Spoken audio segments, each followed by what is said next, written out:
इस वीडियो में मैं थोड़ा सा बताऊंगा कैसे अपने आप को क्या थिंकिंग क्या वे रखना चाहिए और किस तरीके से व्यक्ति अपने आप को एज अ वर्कर बनाता है। वर्कर का मतलब ये है स्पेशलिस्ट। एक आईटी प्रोफेशनलिस्ट व्यक्ति कहलाता कौन है?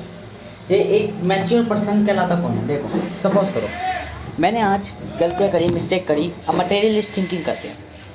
What is the materialist thinking? क्या है मटेरियलिस्ट थिंकिंग?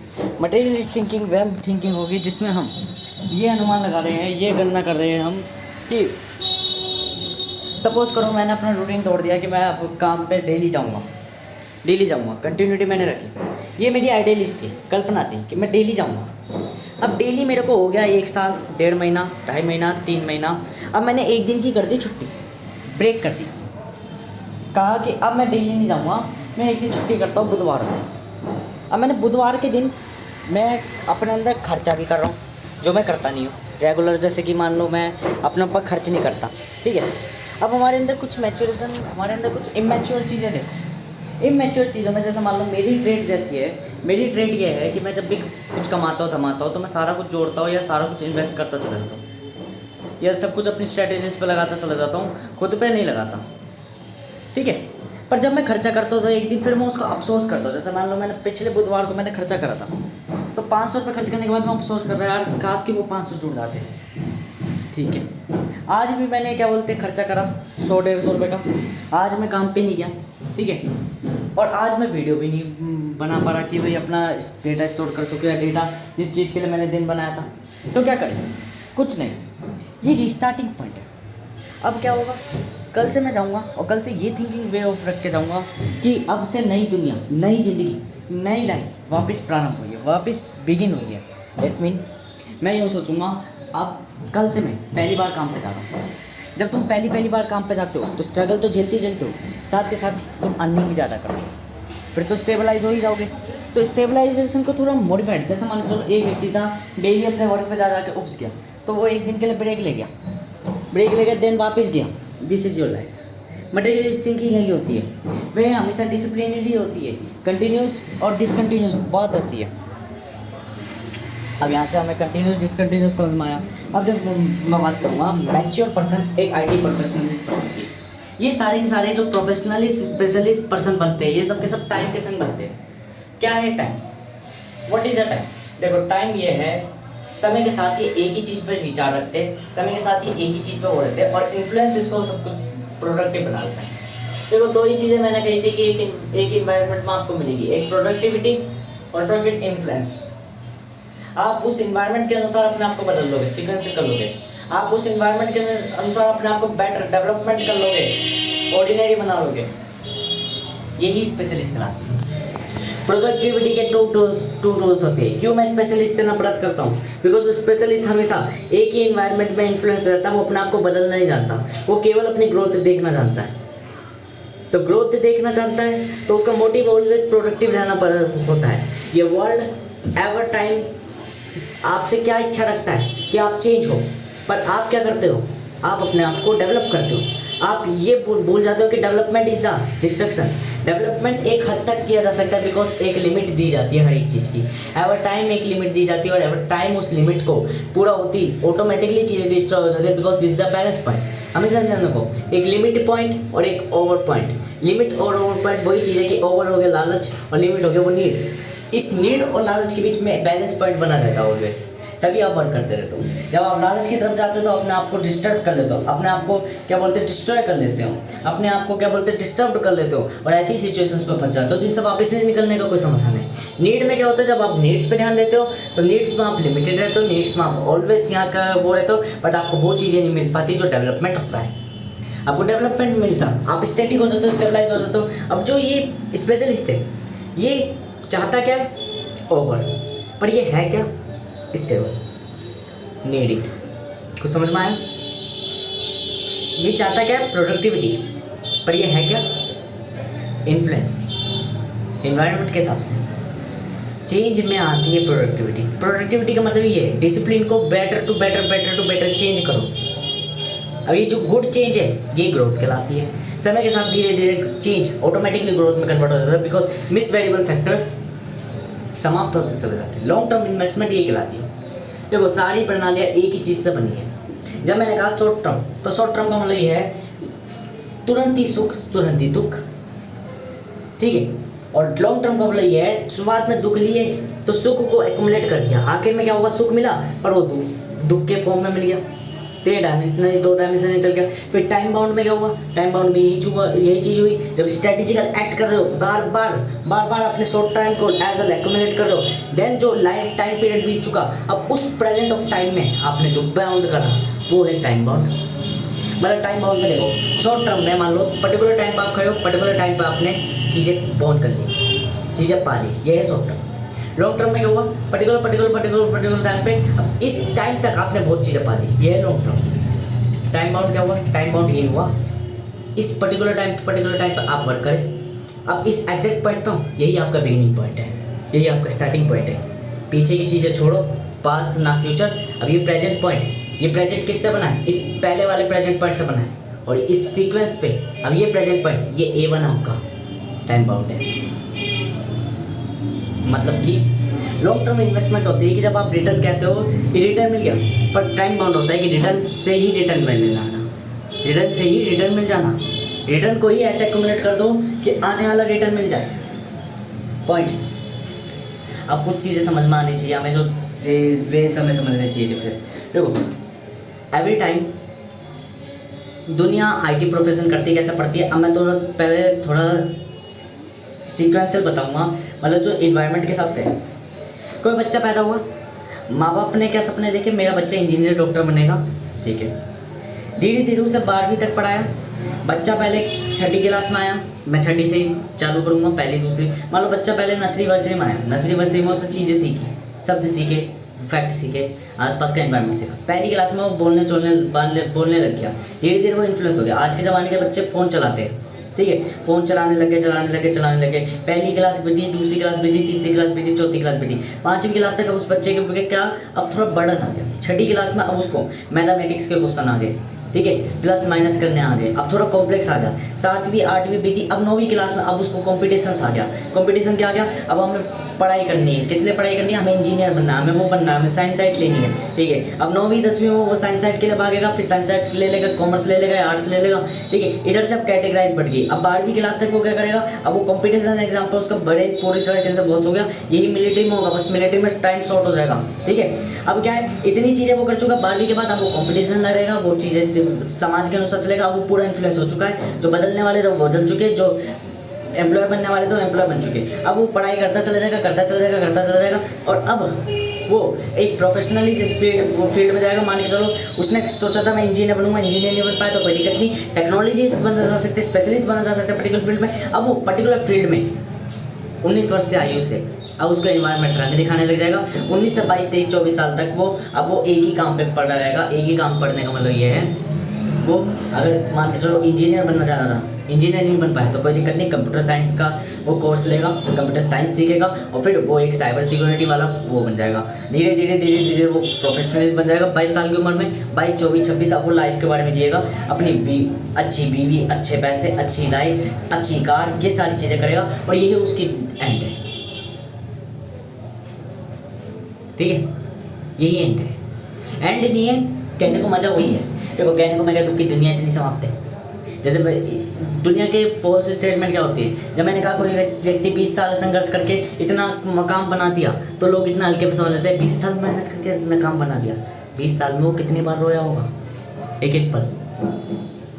कहना आसान होता है, आप यूँ कहो कि कहना आसान होता है कि एक अमीर वापस अमीर बन जाएगा, क्यों, उसे तरीके आते हैं, पर फिर भी क्या अमीर बनता है, गरीब क्यों नहीं बनता, क्योंकि उसे पता है शुरुआत की जो गरीबी होती है ना, वो गरीबी ही कहलाती है। शुरुआत की जो गरीबी होती है, उस गरीबी में ये समझ लो जब आपके पास कुछ नहीं है ना, आपके पास कितना भी बड़ा ज्ञान क्यों ना हो, आपके पास जब तक वो दिखेगा नहीं तब तक वो वैल्यूबल नहीं होगा। दुनिया वैल्यू देखती है, दुनिया आपके पास ये नहीं देखती कि आप हो क्या आपकी क्वालिटी है, आपकी ब्राइट मनी क्या है। दुनिया कॉमन मनी देखती है, श्रापित धन देखती है। श्रापित धन मतलब कि जो आसपास घूम रहा होता है, जो कपड़े वस्त्र इन सब चीज़ों को देखती है। यदि है तो आप बेटर हो लाइफ के लिए, बिकॉज आप उस दुनिया को वो दिखा रहे हो जो वो देखना चाहती है। बट यदि अगर आप सिंपल हो, आप यूँ कहते हो मैं अपनी नॉलेज बेचूंगा और उससे मार्केटिंग नहीं करते, तो आप सिंप्लेक्स कहलाओगे, मतलब वही नीड वाला पर्सन जिसका डेवलपमेंट ही नहीं है और जो डिस्ट्रॉय भी नहीं होगा। वो जीवन भर सुख लेगा, क्योंकि वो सुख इसलिए लेगा क्योंकि वो अपने आप में ही दुखी है, इसलिए वो सुख ही लेगा। वो ज़िंदगी भर आनंद लेगा। आनंद होते क्या? कभी मैं ऑडियो ऑन करूँगा, मेरे ना तो कानों में लीड होगी ना कुछ होगा, मैं कोई बोरिंग काम कर रहा हूँ, कोई बोरिंग काम कर रहा हूँ, मैं रिकॉर्ड नहीं कर पाता। मैंने अब भी कही है कि मैं अपना केवल 1 या 2% या 10% सपोज कर लो, इतना ही रिकॉर्ड करता हूँ, या 1% भी रिकॉर्ड नहीं करता हूँ। जितनी मैं ज़िंदगी से मज़े लेता हूँ ना, अगर मैं उतना रिकॉर्ड करने लग जाऊँ ना, तो पूरी दुनिया जेलस हो जाएगी, पूरी दुनिया जल के राख हो जाएगी कि जितने मैं आनंद ले लेता हूँ, जितने मैं मज़े ले लेता हूँ। पूरी दुनिया, जितना मैं डिमोटिवेट हो जाता हूँ ना, पूरी दुनिया देखकर यूँ कहेगी कि इतना डिमोटिवेट। जितना मैं बोरिंग काम कर लेता हूँ ना, जितना मैं एक्साइटमेंट हो जाता हूँ ना, कभी उस लेवल को देख कर तुम लोग कहोगे इस बंदे की खुशी मैं चुराना चाहता हूँ ज़िंदगी की। कभी वे देखे हैं? मैं इतना हरामी हूँ, मैं बोरिंग काम में डोपामिन ऐसे एक्साइट करता हूँ जैसे कि सेरोटोनिन एक्साइट कर रहा हूँ, और इतने उछलता हूँ मैं उस समय कि तुम यूँ सोचोगे मुझे ऐसा रूप चाहिए, ऐसा रूप। प्रकृति देख के चलती है अपने आप में, इस तरीके की क्वालिटी। ये होता है रियलिटी। जब मेरी नीड कम है, जो व्यक्ति संघर्ष के पीछे भागता है ना, संघर्ष उसे सताता है, माना, पर वो व्यक्ति अपने आप में इतना काबिल होता है कि वो जब संघर्ष कर रहा होता है तो वो ऑटोमेटिकली प्रोडक्टिव होता है, विदाउट इन्फ्लुएंस। ये एक ही के पास हो सकता है जो स्ट्रगल करना पसंद करता है, जो काम करना पसंद करता है, जो ज़रूरतों को ही समझना पसंद करता है। वही व्यक्ति विदाउट इन्फ्लुएंस प्रोडक्टिव हो सकता है। विदाउट इन्फ्लुएंस प्रोडक्टिव बनना कोई भी नहीं है इस पूरे ब्रह्मांड में। मैं आपको बता दूँ, हमेशा ध्यान रखना, ईश्वर एक है, आत्मा यानी एक है, परमात्मा एक है, आत्मा यानी एक है। आत्माएं जो प्रभावित हो जाती है जगहों के हिसाब से, स्थान के हिसाब से, जैसे मान लो धरती माँ है तो मोह माया में फंस गई। परमात्मा नहीं फंसता, वो हमेशा बदलाव करता है। वो हमेशा थिंकिंग क्या करता है, मुझे ग्रोथ चाहिए नहीं, मुझे बदलाव चाहिए, मुझे चेंज चाहिए। वो क्या थिंकिंग करता है, दुनिया सुख ले रही है, मैं नहीं सुख लेना चाहता। वो थिंकिंग क्या करता है, दुनिया पैसा कमा रही है, मैं नहीं कमाना चाहता। पर फिर दुनिया उसे ये दिखाती है, दुनिया प्रकृति उसे ये दिखाती है कि देखो पैसे पे दुनिया चलती है, तुम अपने आप को मैच्योर करो, तुम अपने आप को मैच्योर। अब मैं इस वीडियो का नाम ये लिखूँगा, मैच्योरेशन कैसे बनती है। तुम अपने आप को मैच्योर करो। शुरुआत में वो यूँ कहेगा ज्ञान ही सब कुछ है, धन कुछ नहीं है। ज्ञान ही सब बनता है, ब्राइट मनी संपन्नता है, माना संपन्नता है, योग्यता संपन्नता है। बट ये जब तक योग्यता को प्रदर्शित नहीं करोगे, दुनिया उसे संपन्नता नहीं मानेगी। कहने को संतुष्टि में ही संपन्नता है, पर संतुष्टि ही सब कुछ कहलाती है और दुनिया सब कुछ को संपन्नता मानती है।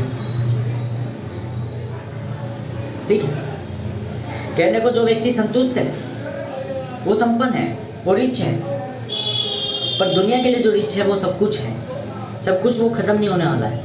इसलिए रिच और पुअर का चक्र तो कभी समाप्त होता ही नहीं है, सुख और दुख का कभी सब चक्र तो समाप्त होता ही नहीं है। दुनिया सुख के पीछे भागती है। जो दुख कहता है कि दुख ही मेरा जीवन है, वो तो अपने आप में सुखी होता है। क्यों? उसे ये तो वास्तविकता कहते हैं कि वर्तमान जीवन ही संपूर्ण जीवन है, मैं जो वर्तमान में कर रहा हूँ वही मेरा अस्तित्व है। बाकी मैंने फिर चौथे चक्र में यूँ बताई ये था कि अंत में आके फिर यही पता चलता है कि वर्तमान भी वर्तमान नहीं है, वो बात अलग है। पर वो बात आने वाले समय की, जो कर्म पे ध्यान लगाएगा निष्कर्म में, उसे फल तो अपने आप मिलेगा। जब फल मिलेगा तो अपने आप को गॉड समझेगा, ईश्वर समझेगा, और जब ईश्वर समझेगा और जब वो फल वापस चले जाएगा तो फिर वो अपने आप को वापस डेविल या मानव समझेगा। जब मानव समझेगा वापस वो उन्हीं सीढ़ियों को चढ़ेगा। कैसे? फल कर्म करेगा, जब वो कर्म करेगा वापस गॉड बन जाएगा। तो ये चक्कर चलता रहता है। जिंदगी है, जब तक जिंदगी चलेगी तब तक चक्कर चलेगा। और एक चीज़ बता दूँ, अंत का मतलब केवल हमेशा ये है, एक चीज़ का अंत होना। आपका पूर्ण अस्तित्व का अंत कभी नहीं होता, आपकी आत्मा का समाप्तता कभी नहीं होती। हाँ, आत्मा मिलन हो जाती है, एक आत्मा दूसरे रूप में जाके अपना रूपांतरण कर लेती है, रूप बदल लेती है, पर अंत नहीं होता। अस्तित्व बदल जाते हैं, पहचान पूर्णता नहीं बदलती, तत्व नहीं बदलता, तत्व एक ही रहता, अस्तित्व बदल जाता है। ठीक है, तो ये हमेशा जिंदगी में ध्यान रखो। मैचुरेशन का क्या मतलब है? मैचुरेशन का मतलब ये है एक व्यक्ति कोई भी क्यों ना हो जिंदगी जी कैसे रहा है, ये है मैचुरेशन। वो समय के साथ कैसे सीख रहा अपने आप को। वो कह रहा है कि भाई मेरे को नहीं जीना, मेरे को वो क्या बोलते हैं, मैं ये चीज़ें करना चाहता हूँ, मैं जानता हूँ कि भाई प्राकृतिक चीज़ें ज़्यादा बेहतर है एज कम्पेयर टू सांसारिक चीज़ें। ठीक है, धीरे धीरे प्रकृति उसे ये रियलाइज़ करती है, देखो गलत मैं नहीं हूँ, मेरे अंदर मेरी मूल प्रकृति है, वो मूल प्रकृति मेरी जानवर की है। अब वो जब इसके संग मिश्रण होती है, और सिद्धांत ये है, नियम ये है कि ये दोनों मिश्रण नहीं होनी चाहिए, ये संतुलन में रहनी चाहिए। और जब ये संतुलन बिगड़ता है तब मेरे ये रूप दिखते हैं। इसलिए तुम पनपे हो ताकि इन रूपों को स्थिर कर सको, क्योंकि तुम खुद एक परिवर्तन हो। ठीक है, तो परिवर्तन स्थिर करा जाता है, तो उसके लिए क्या करता है? वो त्याग करता है चीज़ों का, वो अलग चलता है। डिफरेंट वेज से ही डिफरेंट कैटेगराइज पर्सन्स बनते हैं। एक पीढ़ी मान के चलो अमीर थी, उसने पैसा बनाया, तो दूसरी पीढ़ी गरीब बन रही है, गरीब मानसिकता की बन रही है, या कई और तरीके के वेज चला रही है। ये कैसे आया? एक वे को देख के दूसरा वे इन्फ्लुएंस हो चुका, अपने आप को परिवर्तित कर चुका मतलब अपने आप को प्रोडक्टिव कर चुका। वो जान चुका कि पैसा एक माया है। फिर उसे पता चला पैसे की भी अहमियत है, तो एक जन्म में तो पैसा बनाया, दूसरी पीढ़ी ने पैसा गंवाया, ये चक्र चला। फिर यहीं पे हमें और मेंटेलिटी बनती है कि समय के साथ जो चीज़ें चल रही है वो सत्य है। समय के साथ हम ये और आइडिया लगाते हैं कि जो बड़े लोग कहते थे कि दूसरे उसमें विवाह मत करो, ठीक है, विवाह अनिवार्य है जीवन के लिए, है विवाह मिल जाता है, सब चीज़ सत्य है, सब चीज़। एक स्पेशलिस्ट आईटी प्रोफेशनल वाले दो जने होते हैं।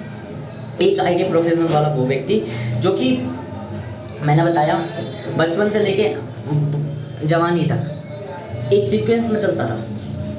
एक आईटी प्रोफेशनल वाला व्यक्ति वो होता है जो कि सीखा कुछ छोड़ दिया, मतलब कुछ समय कंटिन्यूस रहा, फिर डिसकंटिन्यूस हो गया, फिर कंटिन्यूस रहा, फिर डिसकंटिन्यूस हो गया। अब इसकी लाइफ ही आईटी बन गई। अब ये जो आईटी में वो लाएगा कुछ एब्स्ट्रैक्ट, वो एब्स्ट्रैक्ट बहुत एब्स्ट्रैक्ट होगा, वो लॉजिक बड़ा एब्स्ट्रैक्ट होगा। वाई? क्यों? देखो समझो, ये एक जर्नलिस्ट की कैटेगरी बता रहा हूँ मैं। जब एक जर्नलिस्ट स्पेशलिस्ट बनता है, स्पेशलिस्ट फील्ड में अपना स्पेशलिस्ट बन जाता है। आईटी प्रोफेशंस में आईटी क्या है? एक प्रोफेशन ही आईटी कहलाती है, टेक्नोलॉजी कहलाती है। प्रोफेशन मतलब धंधा। क्या धंधा है? जिस भी फील्ड में आप परफेक्ट हो, जिस भी फील्ड को आप करना जानते हो, जिस भी फील्ड में आप एक्सपीरियंशियल पर्सन हो, अनुभवी हो, जिस भी फील्ड में आप स्किल्स पे वर्क करना जानते हो, अपनी परफेक्ट हो, वे आज के टाइम पे आईटी का सिनोनियम समझ लो कि आईटी मैं एक प्रोफेशनलिस्ट को कहता हूँ। जर्नलिस्ट क्या? किसी भी चीज़ में परफेक्शन। ये राइटर बनते हैं, जो इम्परफेक्ट होते हैं वो राइटर बनते हैं। राइटर जो कल्पना करते हैं आइडियलिस्ट, बट रियलिटी में क्या होता है?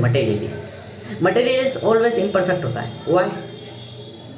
यही है आईटी की स्टेटमेंट। एक प्रोफेशनलिस्ट, एक एब्स्ट्रैक्ट इन्वेंटर में और एक इंजीनियर में फ़र्क क्या होता है? इंजीनियर वो जो कि अपनी फील्ड में स्पेशलिस्ट है, अपनी फील्ड में ए टू जेड चीज़ जानता है। उसे पर्टिकुलर फील्ड में कहा कि भाई मुझे ये ब्रिज बनाना है, मेरे को ये ब्रिज टिकाना है, उसने वो ब्रिज बना के दे दिया, ठीक है। एक इन्वेंटर क्या होगा? इन्वेंटर वो लाएगा जो कुछ नया होगा। कैसे? दो तरह के व्यक्ति पाते हैं, एक जो डीएमएन पर अपने वर्क करते हैं, कल्पनाओं पर वर्क करते हैं, एक जो अपने सीएएन पर वर्क करते हैं, सेंट्रल एग्जीक्यूटिव नेटवर्क, मतलब कि थोड़ा स्पेशलिस्ट टाइप के पर्सन होते हैं। ये इंजीनियर्स होते हैं, लॉजिकल होते हैं, वो फैक्चुअल होते हैं, ठीक है। जो कल्पनाओं पे जीते हैं वो फैक्चुअल जीते हैं। फैक्चुअल मतलब अपनी कल्पनाओं पे ही जी रहे हैं। एक बच्चा, एक युवा व्यक्ति सेंट्रल एग्जीक्यूटिव नेटवर्क मतलब लॉजिक पे जी रहा है, प्रीफ्रंटल कॉर्टेक्स पे जी रहा है अपने। अब ये जो दोनों हैं, एक जो एक्सपेरिमेंटल इंजीनियर और एक जो थ्योरी बना रहा है, ये दोनों अलग अलग है। थ्योरमिस्ट अलग है और इंजीनियर अलग है। दोनों का मिलते ही एक इन्वेंटर बिल्ड होता है। इन्वेंटर का मतलब खुद कुछ चीज़ बनाया, खुद कुछ चीज़ सोची और खुद कुछ चीज़ बना दी। मतलब खुद कुछ चीज़ क्रिएट करी, देन उसे ऑपरेट कर दी, ये कंट्रोलर कहलाते हैं। वॉचर क्या कहलाता है? वॉचर जिसने जो है नहीं पर उसकी कल्पना पूरी कर ली कि क्या चीज़ होगी, एक वर्ड जो बना दिया। वॉचर मतलब विधाता, जिसने सारी चीज़ें कल्पनाएं चल रही है, जिसकी जो एक छोटी सी छोटी बारीकी पे भी ध्यान रखता है। और वो बारीकी बनी कैसे? उसकी सोच से। वो सोच क्या है? नीति, नियम। और जो दिख रहा है, जो बन रहा है, जो कल्पना है, वो नियति। पूर्ण सपना, पूर्ण ब्रह्मांड क्या है? तंत्र। तंत्र, नीति, नियति और विधि, प्रक्रिया क्या चल रही है, क्या सामान्यता चल रही है, लॉजिक चल रहा है। यहाँ पे हमें कैसी चीज़ें समझ में आती है। आखिर मैं मैच्योरेशन के बारे में दोबारा रिपीट कर रहा हूँ। What is the maturation? Maturation क्या है? समय के साथ साथ आप चीज़ें सीखते हो, समय के साथ साथ आप अपने आप को डेवलप करते हो, समय के साथ साथ आप परफेक्ट बनते चले जाते हो, समय के साथ साथ आप बेहतर बनते चले जाते हो, समय के साथ साथ आप प्रोडक्टिव बनते चले जाते हो। This is the influence of productivity. ये आपका क्या है? मैच्योरेशन। समय के साथ साथ आप पैटर्न इतने रिकॉग्नाइज करने लग जाते हो कि इन्वायरमेंट के हिसाब से स्टेबल हो जाते हो। देन अपने आप को प्रोडक्टिव बना देते हो। और प्रोडक्टिव बनोगे वेज से, डिफरेंट वे से डिफरेंट प्रोडक्टिविटी बनेगी, डिफरेंट करेक्टर्स बनेंगे। बिकॉज प्रोडक्टिविटी आती है चेंज से, और चेंज के अंदर पता ही ऑप्शंस होते हैं कि आप डेवलपमेंट में भी जा सकते हो, आप डिस्ट्रक्शन में भी जा सकते हो, आप किसी भी फील्ड में जा सकते हो, किसी भी तरीके से जा सकते हो। डिफरेंट वे से डिफरेंट वो होगे, बस तरीके दो ही होंगे। या तो आप ऑनर बनोगे, या आप एक एम्प्लॉय बनोगे, या एक आप टीचर बनोगे, या एक आप स्टूडेंट बनोगे, या आप अहम बनोगे, या आप एक स्वयं बनोगे। बस दो ही वे बनोगे। This is the close entire वो मैच्योरेशन साइकिल। मतलब कि एक युवा व्यक्ति जब व्यस्त हो जाता है, युवा व्यक्ति व्यस्त मतलब जब एक छोटा बच्चा कुछ नहीं जानता, वो नहीं जानता कि ये ज़िंदगी चलती कैसी है, तो वो ज़िंदगी के तौर तरीके सीखता है। जब वो तौर तरीके सीख जाता है, युवा बन जाता है, तो फिर वो उसे अपने अनुसार चलाने लग जाता है और उसे अपने अनुसार डेवलप करता है, विकसित करता है, कुछ नई चीज़ें लाता है। और ये ह्यूमन इसकी इंटेलिजेंस कहलाती है। जब ये इंटेलिजेंस हो जाती है, यही इंटेलिजेंस मैच्योरेशन साइकिल कहलाती है। और मैच्योरेशन साइकिल में यही चीज़ें होती है रिपीट, कि चीज़ें अलग अलग तरीके से, अलग अलग वे से, अलग अलग थिंकिंग से लोग बनते हैं। मैंने कहा ना, लोग सोचते हैं कंटिन्यूटी, बिकॉज उनका एम्प्लॉयफुल माइंड है, एम्प्लॉय रिलेटेड माइंड है। देखो एम्प्लॉय माइंड है, एम्प्लॉय माइंड क्यों? वो कंटिन्यूटी को ही डिसिप्लिन मानते हैं कि अगर टूट गया तो डिसिप्लिन टूट गया। नहीं, डिसिप्लिन ऑलवेज नॉट ब्रेक होता। Discipline your life. IT profession पे अगर आपने बिल्कुल प्रोफेशनल, अब दोनों तरह के व्यक्तियों की जरूरत होती है। मैच्योरेशन दो तरीके से होती है। एक जो चले जा रही है लाइफ के संग, ऑटोमेटिकली सीखे जा रहे हो। अभी आप नादान हो, धीरे धीरे आपको रियलाइज़ हुआ। जैसे मान के चलो, मैंने 12वीं क्लास छोड़ दी। क्यों? मैं समय से पहले मैच्योर नहीं हुआ। लोग मैच्योर हो चुके थे, लोग जान चुके थे, उनका सेंट्रल एग्जीक्यूटिव नेटवर्क अच्छे से वर्क करने लग गया था उनका 16-17 साल की उम्र में। तो उन्होंने ये सोचा, अच्छा जाना कि भाई इस जो माँ बाप कह रहे वही चीज़ बढ़िया है, वो स्पेशलिस्ट है, वो टॉपर्स है, वो पूरी क्लास में बेस्ट है, वो ठीक है। अब ये क्या होगा? हो सकता है ये इंजीनियर्स बने, हो सकता है ये अच्छे पैसे कमाए, हो सकता है ये लाइफ गुड में जिए, हो सकता है पूरी ज़िंदगी बढ़िया जिए। मैं कहता हूँ बिल्कुल बढ़िया जिए, बिल्कुल बढ़िया।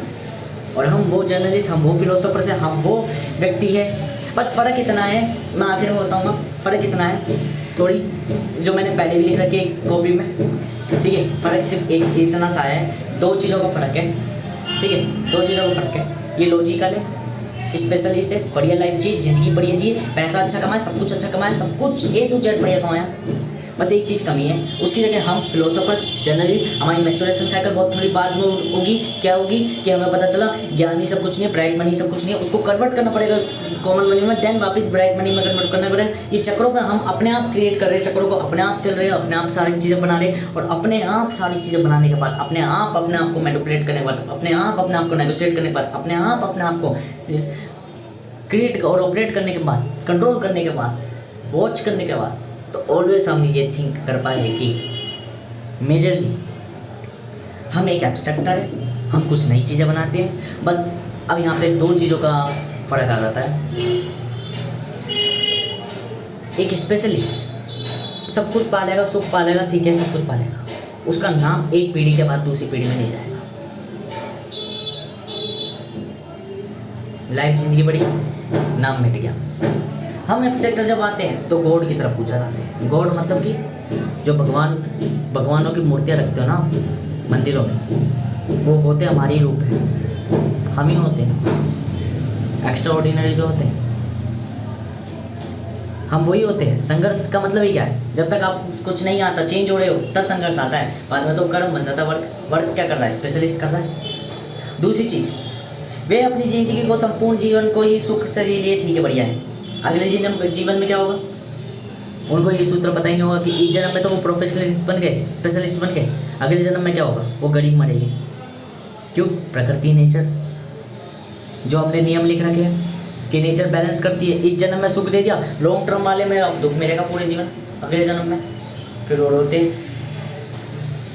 और एक और चीज़ बताऊँ मैं, यहाँ पे जब हम थे तो सुख दुख दोनों को हम प्रेजेंट में ही देख रहे। हर एक चीज़ यहाँ जब हम थे तो हमें पता चल गया कि एक ही अस्तित्व नहीं है, अनेकों जन्म है। हमने ये भी कहा था दीदी, जो एक मानव बता ही नहीं सकता था। यहाँ जब थे हम तो ऐसे केमिकल्स, ऐसे रस बताए जो दुनिया ही नहीं बता सकती थी। हमने वो कल्पनाएं करी, हमने वो ग्रहों के बाद नाम बता दिए जो दुनिया कभी कही नहीं थी। कैसे? क्योंकि हम कल्पनाएं करना जानते थे। दुनिया कल्पना नहीं करना जानती थी, दुनिया केवल एग्जीक्यूट करना जानती थी, और हम कल्पना करना जानते थे। हमें कल्पना करना जानते थे, हम पे आइडियाज़ थे, तो हमने उनसे बिल्ड करवा लिया। जब हमने उनसे बिल्ड करवा लिया तो हम ओनर बन गए, एक जर्नलिस्ट। ठीक है, हमें ब्राइट मनी थी, हम काबिल थे, योग्य थे, पर हम पे धन नहीं था। हमारी मोनोपोली ऑलवेज रही, पर हम दुखी भी जीवन भर रहे, बिकॉज हम निरंतर थे। तो कहने को तो हम काल ब्रह्म चक्र थे, जो अपने आप रचते थे और अपने आप डिस्ट्रॉय करते थे चीज़ें। ठीक है, तो पूरी दुनिया में हम जैसे बहुत कम पन पेगे, जिनकी मैच्योरेशन साइकिल बहुत बाद में उगती है। क्यों? हम टाइम की वैल्यू नहीं करते, क्योंकि हम भी इन्फ्लुएंस हो रखे होते हैं। हम भी उसी सिस्टम से निकले हुए होते हैं, जिस सिस्टम से वो निकले हुए होते हैं। हम उसी प्रजाति में से पनपे होते हैं, जिस प्रजाति में से वो पनपे होते हैं। बस फ़र्क ये होता है कि हम चेंज को चुनते हैं, वो ग्रोथ को चुनते हैं। हम चेंज को चुनते हैं तो हम धीरे धीरे धीरे धीरे धीरे धीरे हम टाइम से नफरत करते हैं कि हमें टाइम क्यों लग रहा है इतना अमीर बनने में, जब हम काबिल है। पर वास्तविक क्या है? हम अभी काबिल है ही नहीं पूर्ण रूप से। जिस दिन पूर्ण रूप से काबिल हो जाएंगे, जिस दिन हम पूर्ण रूप से प्रोडक्टिव हो जाएंगे, जिस दिन हम जर्नलिस्ट से एक स्पेशलिस्ट जर्नलिस्ट बन जाएंगे, स्पेशल जर्नलिस्ट बन जाएंगे, ऑटोमेटिकली हम सब कुछ पा लेंगे। जब हम एक स्कैनर, मल्टीपोटेंशियलिस्ट से एक पॉलीमैथमेटिशियन बन जाएंगे, ऑटोमेटिकली हम सब कुछ पा लेंगे। अभी उम्र क्या है? सीखने की। तो हमें क्या होगा? बार बार डिस्करेजेशन होगा, बार बार हम डिमोटिवेट होएंगे, बार बार हम डिप्रेशन में जाएंगे, मरने की तरफ जाएंगे। क्यों जाएंगे हम? ऑलवेज, क्योंकि हम ऑलवेज थिंक करेंगे कि हम काबिल है, पर हम काबिल क्यों नहीं दिख पा रहे। हम गरीब है, पर गरीब क्यों नहीं दिख पा रहे। तो इसके लिए हम क्या करेंगे? हर बार हम एक स्ट्रेटेजिकल एक्ट खेलेंगे, एक्टिव माइंड खेलेंगे और टाइम बाउंड करेंगे। दुनिया चलती है लॉन्ग टर्म में, दुनिया चलती है शॉर्ट टर्म में, हम चलेंगे टाइम बाउंडिंग में। टाइम बाउंडिंग मतलब कि ऑलवेज एक्टिव माइंडसेट। आपने कोई नीति बनाई, आपने कोई स्ट्रेटेजी बनाई कि मैं इसे ऐसे इंप्लीमेंट कर सकता हूँ, वो फिलोसफी बेसिक वर्क करती हो, पर सर्कमस्टेंस के हिसाब से चेंज हो जाएगी। फिर आपने दूसरी स्ट्रेटेजी बनाई, तो ऑलवेज आप स्ट्रेटेजी ब्रेक करते हो, ऑलवेज आप अपनी स्ट्रेटेजीज को डिसकंटिन्यूस करते हो, देन कंटिन्यूस करते हो, मतलब नई स्ट्रेटेजी बनाते हो, देन स्ट्रेटेजी इंप्लीमेंट करते हो। ये तो मैंने IT प्रोफेशन बताया था कैसे नया लाता है। यही तो नया लाता है वो, कि भाई वो क्या करता है अपनी पर्टिकुलर टाइम पे सिचुएशन के हिसाब से फिर नई स्ट्रेटेजी बनाता है, फिर उसे ब्रेक करता है, फिर नई स्ट्रेटेजी बनाता है। Is the mindset. दुनिया काम करती है नॉलेज पे, हम काम करते हैं माइंडसेट पे। हम जानते हैं कि एक बार माइंडसेट पनप गया तो ऑलवेज कैसे थिंक करना है उस पर्टिकुलर सिचुएशन पे, कैसे प्रॉब्लम को। तो इसलिए हम ऑलवेज स्ट्रगल करते रहते हैं, बिकॉज हमें ऑलवेज थिंकिंग करनी पड़ती है, ऑलवेज फिलोसफी मेक करनी पड़ती है, कैसे अपने आप को बेटर बनाए। और प्रोडक्टिविटी एक स्मॉल टाइम ऑफ पीरियड में ही दिखती है ऑलवेज। आपको ये समझ में आने चाहिए, स्मॉल टाइम पीरियड में ही पनपती है, स्मॉल टाइम पीरियड में ही दिखती है। दिखती कैसे है? क्योंकि 9 दिन हम चिंतन कर रहे होते हैं। ये चिंतन क्या है? ये थिंकिंग क्या है? कि एक पर्टिकुलर टाइम पे हमने स्ट्रेटेजी बिल्ड करी, देन उसे इंप्लीमेंट करा, strategical act with a long term, मतलब कि एक्युमुलेट करके बार बार करते गए, रिपीटेशन करते गए, और रिपीटेशन करने के बाद देन हमें मिला amazing return. This is the gambling, this is your life, this is your discipline. क्या है मैच्योरेशन? मैच्योरेशन यही है, आपकी लाइफ में मैच्योरेशन होती है। देखो, एक व्यक्ति की आत्मा क्या मैच्योर होती है? हाँ होती है। क्या एक बच्चा मैच्योर होता है? नहीं। मतलब कि शरीर की मैच्योरेशन होती है, एक आत्मा की मैच्योरेशन होती है, एक माइंड की मैच्योरेशन होती है, एक व्यक्तित्व की मैच्योरेशन नहीं होती। मतलब कि ह्यूमन के अंदर एक माइंड की, जो माइंड है हमारा वो बन पाए ना, उसकी मैच्योरेशन होती है। वो धीरे धीरे समय के संग इन्फ्लुएंस होता है, वो चीज़ें समझता है और अपने आप को प्रोडक्टिव बनाता है। यही तो मैच्योरेशन। मैं कहता हूँ कि लाइफ मैच्योरेशन कर रही है, मतलब आपकी लाइफ क्या? आपकी बॉडी की लाइफ, आत्मा की लाइफ थोड़ी ना, आपकी बॉडी की लाइफ आपको मैच्योर बना रही है ना, बेहतर बना रही है ना, प्रोडक्टिव बना रही है ना। तो मैच्योरेशन यही तो है। गैम्बलिंग क्या थी? गैम्बलिंग की क्या स्टेटमेंट मैंने बताई थी? यूनिवर्सल स्ट्रेटेजिकल एक्ट, मतलब active mind with a long term, मतलब बार बार रिपीट कर रहा है, अपने आप को चेंज कर रहा है, ठीक है। एंड देन क्या मिल रहा है? एक अमेजिंग रिटर्न मिल रहा है, अमेजिंग मिल रहा है, कुछ नया मिल रहा है, कुछ न्यू मिल रहा है, समथिंग विल न्यू मिल रहा है। कुछ लूप से क्रिएट होने के बाद जब लूप बार बार कुछ अलग तरीके से प्ले कर रहा है तो कुछ न्यू मिल रहा है। 3 तरह के स्टेटमेंट चल रहा है भाई। वो प्रेशर डाल रहा है अपने अंदर, मतलब थिंकिंग कर रहा है, वो फोकस लगा रहा है, ध्यान लगा रहा है, मतलब एक जगह ठहर रहा है, और क्या बोलते हैं, क्या कर रहा है, गोल अपना लक्ष्य तय कर रहा है, बदल रहा है बार बार अपने आप को। और यही 3 चीज़ें, मतलब तप चिंतन योग, उसको बार बार क्या लगा रहे, पूरा ध्यान लगा रहे, तप चिंतन योग, उसको ध्यान लगा रहे, बार बार नया कर रहे, और नया करने के बाद क्या क्रिएट कर रहा है वो, ज्ञान, नॉलेज, कुछ न्यू क्रिएट कर रहा है। और ये जो न्यू क्रिएट कर रहा है यही लूप तो क्या कहलाएगा, मैच्योरेशन। तो ऑलवेज आपकी मोनोपोली रहेगी, बट आप दुखी रहोगे जनरली इसमें, ये हमेशा जिंदगी में ध्यान रखना, बिकॉज स्ट्रगल ऑलवेज चलेगा। और यही चीज़ मैच्योरेशन का मतलब क्या है? मैच्योरेशन क्या है? जब आप स्ट्रेटेजिकल एक्ट करना सीख जाते हो, यही मैच्योरेशन कराते हैं। जब आप अपनी स्ट्रेटेजी इंटेलिजेंस का चलाना सीख जाते हो, जब अपने लॉजिक ऑफ फैक्ट को कन्वर्ट करने लग जाते हो, जब आप अपने सेंट्रल एग्जीक्यूटिव नेटवर्क को जान जाते हो डीएमएन से कि भाई हमें सेंट्रल एग्जीक्यूटिव नेटवर्क में बनेंगे, फिर सेंट्रल एग्जीक्यूटिव नेटवर्क को डीएमएन, और दोनों को साथ लेके वर्क करने लग जाते हो, इन्वेंटर बन जाता हो। दैट योर मैच्योर साइकिल, एक मैच्योरेशन साइकिल बनने लग जाती है। जब आप एक स्कैनर और एक मल्टी पोटेंशियलिस्ट से, एक स्पेशलिस्ट और एक जर्नलिस्ट के बीच में आप दोनों को साथ लेके चलने लग जाते हो, मतलब कि आप पहले फैक्ट गेन करते हो, देन आइडिया मेक करते हो, फोकस डाइवर्जेंट होता है, फिर फोकस कन्वर्जेंट होता है, और ये चेंज होंगी आपकी लाइफ। स्टेबलाइज, फिर चेंज, फिर त्याग, फिर परिवर्तन, फिर स्थिरता, फिर त्याग, फिर परिवर्तन, फिर स्थिरता। आपको क्या बना देती है? मैच्योर बना देती है, योग्य बना देती है। जब आप गलतियां करते हो, गलतियों से सीख जाते हो और गलतियों को रिपीट करना बंद कर देते हो, देन आप मैच्योर बनते चले जाते हो। देखो, गलतियां जो करता है और उसको रिपीट करता है, दैट मीन वो गलतियों से सीखा नहीं है, तो वो दोबारा सीखने जाता है, और जब सीख जाता है तो क्या बन जाता है? मैच्योर हो जाता है। तो मैच्योरेशन क्या है? जब आप अपनी गलतियों को दोहराना बंद कर दो, और ये समझ जाओ कि टाइम के संग ही मैच्योरेशन आती है। जब आप अपनी गलतियों को रियलाइज़ कर लो कि जो बड़े लोग कहते थे वो सही था या गलत था, और ये पहचानता हूँ, उचित अनुचित का ज्ञान जानता हूँ, यही आपकी योग्यता कहलाती है। एक उचित अनुचित का ज्ञान। देखो, प्रकृति सिखाएगी आपको सब कुछ, प्रकृति आपको हर पल सिखाएगी। जब आप प्रकृति की सुनने लग जाओ तो आप मैच्योर होना शुरू हो जाते हो, प्रोडक्टिव बनना शुरू हो जाते हो। शरीर, प्रकृति सिखाएगी आपको अच्छे कपड़े पहनो, प्रकृति सिखाएगी आपको बाल काट लो, प्रकृति सिखाएगी आपको, पर आप चेंज नहीं होना चाहते। क्यों? कंफर्ट जोन हर किसी को पसंद होता है अपना, पर जब आप कंफर्ट जोन को छोड़ के प्रोडक्टिव प्रोफेशन पे आ जाते हो अपने, तो आप उसके अनुसार ढल जाते हो। ये ढलना ही मैच्योरेशन कहलाती है। ये ढलना ही ये दिखाता है कि अब आपने अपने आप को चेंज कर लिया उस अनुसार, ये मैच्योरेशन कहलाता है। ये होता है कि जब आप गलतियाँ कर रहे हो और अपनी गलतियों को नहीं स्वीकार कर रहे, और जब स्वीकार कर लेते हो और आप अपने आप को चेंज कर लेते हो और अपने आप को मॉडिफाइड कर लेते हो, और अब आप गलतियाँ नहीं कर रहे, यही मैच्योरेशन कहलाती है। क्या एक मैच्योर पर्सन गलती नहीं करता है, पर वो गलतियाँ नहीं करता जो पहले कर चुका है, ठीक है। ये कहलाती है मैच्योरेशन। मैच्योरेशन क्या हर चीज़ व्यक्ति को बनना चाहिए? हाँ। कोई भी चीज़ बंधन, लूप, चक्रों में फंसने से पहले उसे मैच्योर होना अनिवार्य है। विवाह में भी अगर वो पढ़ रहा है, विवाह भी कर रहा है, तो विवाह करने के लिए उसे विवाह के लायक मैच्योर होना अनिवार्य है।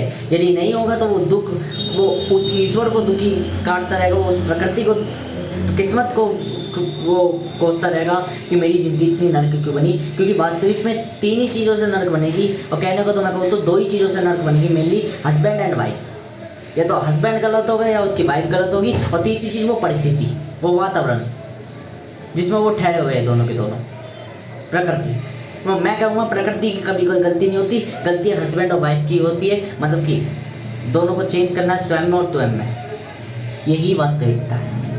और स्वयं होते हुए मतलब कि यदि कोई भी एक भी योग्य नहीं हुआ, योग्यता नहीं है, एक भी मैच्योर नहीं है, क्योंकि विवाह कोई बच्चों का खेल नहीं है, विवाह एक व्यक्तियों का खेल, व्यक्तित्व का खेल है, वो वयस्कों का खेल है। और वयस्क मैच्योर होता है, वयस्क अपनी गलती स्वीकार लेता है, वयस्क अपनी गलती जानता है क्या सही और क्या गलत है, और सही और गलत, और सही हमेशा ध्यान रखना, दुनिया अपने अनुसार सही को तय कर लेती है, बिकॉज वो मार्केटिंग करती है, वे अपने अनुसार तय कर देती सही क्या है और गलत क्या है। पर वास्तविकता में नेचर के अनुसार जो सही और गलत है वही वास्तविकता है। अब आप कितना भी अपने आप को ठुकारते रहो, अपने आप को कितना भी स्वीकार करते रहो, मेरी नीड ये है, मेरी नीड ये है, नेचर जानती है आपकी किसके कितना गिरवान में पानी है। वह जब दंड देती है तो वह नहीं देखती, क्योंकि वो अपने अनुसार देखती है। तो परिस्थितियों के अनुसार आप अपने आप को व्याकुल कर लो, समझ जाओ दोनों के दोनों, तो आप दोनों मैच्योर हो। मैंने कहा ना मैच्योरेशन क्या है, एक प्रकृति में अपने आप को उस तरीके से ढाल लेना, ये मैच्योरेशन है। और प्रकृति में ढाल लेना मतलब कि जब मियाँ बीवी में आपको समझ में आ रहा है कि ये अपने अनुसार बदलेगी चीज़ें, क्योंकि ये खुद एक ऑपरेटर्स है, दोनों ऑपरेंट्स है। और चल किस में रहा, एक खुद एक ऑपरेटर में, एक फंक्शन में, दोनों खुद एक फंक्शन है और दो फंक्शन एक फंक्शन में चल रहे हैं, तो क्या करेंगे, इंटरेक्ट करेगा आपस में, इन्फ्लुएंस करेंगे आपस में। इन्फ्लुएंस किससे होगी, मेन फंक्शन से। इंटरेक्ट कैसे करेंगे, आपस में करेंगे, और जब आपस में करेगा और तालमेल नहीं मैच करेंगे फंक्शन से, मेन फंक्शन से, तो दुखी रहेगी। यदि तालमेल दोनों ने मैच कर दिए तो this is the right function. ये जो मतलब एक मेन फंक्शन, फिर ये है दो स्मॉल फंक्शन, ये दो स्मॉल फंक्शन आपस में इंटरेक्ट कर रहे हैं, ये मेन फंक्शन से इन्फ्लुएंस है, मतलब कनेक्टेड है। और ये कनेक्टिविटी पूरा एक डायमेंशन है, मतलब लॉजिकल डायमेंशन है, ये एक नेचर हो गया। ये दो फंक्शन आपस में इंटरेक्ट कर रहे हैं। यदि ये इंटरेक्ट अपने अनुसार तय कर रहे हैं, ये कह रहा है मैं ये इनपुट दूंगा, इनपुट पे ये आउटपुट दूंगा, ये कह रहा है मैं उसी इनपुट का ये आउटपुट दूंगा, दोनों डिफरेंट आउटपुट दे रहे, बट इनपुट सेम है क्योंकि इनपुट तय करा उसने। प्रकृति के लिए इनपुट पे आप आउटपुट O1 दो, पर ये O2 और O3 दे रहे, तो तब तक ये इनका आउटपुट बार बार चेंज होता रहेगा, बार बार बदलता रहेगा, बार बार ये एक दूसरे से लड़ाई करते रहेंगे, इन्फ्लुएंस करते रहेंगे, बार बार रिजेक्ट होते रहेंगे, बिकॉज इनको आउटपुट चाहिए O1, दोनों दे रहे O2 O3। जब बाद में ना पता चला O2 और O3 के आउटपुट को मिलाएंगे, देन हमें रियलाइज़ होगा कि रियल आउटपुट O1 मेक हो रहा है। जब ये O1 मेक होगा तब प्रकृति में फेवर देगी, ठीक है। तो तीन की ट्रायंगल चेन बन जाती है। व्यक्तित्व की इंटरेक्शन ऑलवेज टू होती है, पर एक मेन फंक्शन और होता है हमेशा प्रकृति, ठीक है। ये होते हैं फंक्शंस, ये दो फंक्शन, दो ऑपरेंट्स है, दुनिया बनी ऐसी है, ये मैच्योरेशन कहलाती है। मैच्योर कैसे हो गया, जब इन्हें अंडरस्टैंडिंग हुई, O1 और O2 आपस में इंटरेक्ट हुए। ये क्या कर रहे थे, ये उस पर ठोक रहा था कि तुम O2 को एक्सेप्ट करो, फंक्शन को, फंक्शन इस वाले फंक्शन को, ये कह रहा तुम O3 को एक्सेप्ट करो। दोनों ने आपस में पहले मिला जुला करा, O2 और O3 को मिलाया, तो इन्हें पता चलो O2 और O3 O1 बना रहे हैं। और जब तक ये एक दूसरे पर ठोकते रहते तो ये बनती नहीं। इन्हें क्या करना था, एक दूसरे के एलिमेंट्स देने भी थे, साथ में कॉम्प्रोमाइज़ भी करना था, और कॉम्प्रोमाइज़ करके तो वैल्यू ऐड होती। तो एडिशन भी दो तरीके से होता है। एक एडिशन होता है कि दोनों को मिलाना, और दोनों के जो अवगुण है, इंटरेक्शन है या इंटरसेक्शन है, उनको हटा देना। मतलब जैसे समझ लो दो सेट्स को यूनियन कर रहे हैं, तो यूनियन में क्या है, दोनों सेट को अगर ऐड कर देंगे तो क्या होगा, एलिमेंट्स गलत आएंगे। तो क्या था, उसमें से जो इंटरसेक्शन है, जो कॉमन एलिमेंट है, उस एक को हटा दो, तब ये यूनियन होता है। मान लो A यूनियन B कर रहा है, तो A यूनियन B में क्या है, A यूनियन B करने के बाद जो इंटरसेक्शन है दोनों में कॉमन है, वो कॉमन एक हटा दो, तो ये A यूनियन B कहलाएगा, ठीक है। तो A यूनियन B ऐड ऐसे होते हैं, दो सेट्स, दो फंक्शन ऐड ऐसे होते हैं, ना कि दो फंक्शन ऐड इस तरीके से होते हैं कि डायरेक्ट मिलन हो गए, या एक फंक्शन कह के तू मेरी वैल्यू रख, मैं तेरी वैल्यू रख ही नहीं रहा, नहीं, ये यूनियन नहीं कहलाता। कोई फंक्शन कह रहा तू मेरी वैल्यू रख, मैं तेरी वैल्यू रख ही नहीं रहा, ये फंक्शन नहीं कहलाता, यूनियन नहीं कहलाता। यूनियन क्या कहलाता है, यूनियन ये भी नहीं कहलाता कि दो फंक्शन आपस में मिला दिए और इंटरसेक्टिंग हुए, कॉम्प्रोमाइज़ ही नहीं करे, ये भी फंक्शन यूनियन नहीं कहलाता। यूनियन वो कहलाता है जब दो फंक्शन आपस में जुड़े और ये कॉम्प्रोमाइज़ कर लिए। कॉम्प्रोमाइज़ मतलब कि भाई तेरे में भी एलिमेंट कॉमन है, मेरे में भी एलिमेंट कॉमन है, इस एलिमेंट को एक एलिमेंट मानो, बस दैट इज अ फॉर्म। यही आपका यूनियन कहलाता है, एडिशन। रियल फंक्शंस में बता रहा हूँ मैं। मैच्योरेशन वीडियो का नाम है maturation cycle of your life, ये क्या है